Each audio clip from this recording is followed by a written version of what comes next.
پاکستان وايي طالبانو پسې عالمان لیږو چې د ټي ټي پي پر ضد اقدام وکړي، که بیا یې هم ونه کړ نو خپله پرې حمله کوو. دا چې جنرال مبین پاکستان ته څه ګواښ کړی دی همدلته جزئیات وګورئ او چینل سبسکرایب کړئ.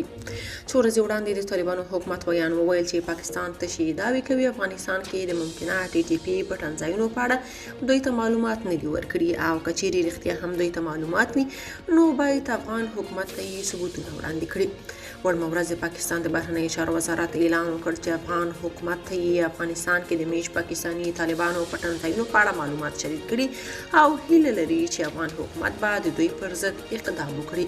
تازه د جیو نیوز خبریال اعزاز سعید چې پوځ سره نږدې اړیکې لري ویلي چې د پاکستان پوځ مشر د پاکستان یو شمېر دیني عالمان جی ایچ کیو ته بللي وو او هغوی افغانستان کې د ټي ټي پي د شتون په اړه ورسره خبرې کړې دي.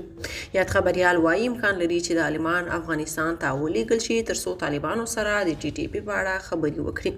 د اعزاز په وینا د پاکستان پوځي مقاماتو په پټه غونډه کې پریکړه شوې ده چې که افغان طالبان د ټي ټي پي پر ضد اقدام ونه کړي نو دوی به د تیر په څیر بیا افغانستان باندې د ډرون الوتکو یا هم د جیټ الوتکو بریدونه وکړي او خپل مخالفین به په نښه کړي. یاده دې وي چې تر دې وړاندې هم پاکستاني جنگي جیټ او ډرون الوتکو خوست او کونړ کې د ټي ټي پي پر غړو بریدونه کړي خو طالبانو هیڅ کم غچ اخیستونکی اقدام نه و کړی. جنرال مبین بیا د پاکستان د یاد پلان په غبرګون کې ویلي چې که دا ځل پاکستان پر افغان خاوره برید وکړي نو د بالمثل اقدام سره به مخ شي او بیا د نو ځانونه د استشهادیانو او بوشکو بریدونو ته چمتو کړي. هغه همداراز ګواښ کړی چې دا ځل به پاکستان ته تاریخي ځواب ورکړو. که تاسو په دې اړه څه نظر لرئ په کومنټ کې شریک او چینل سبسکرایب کړئ.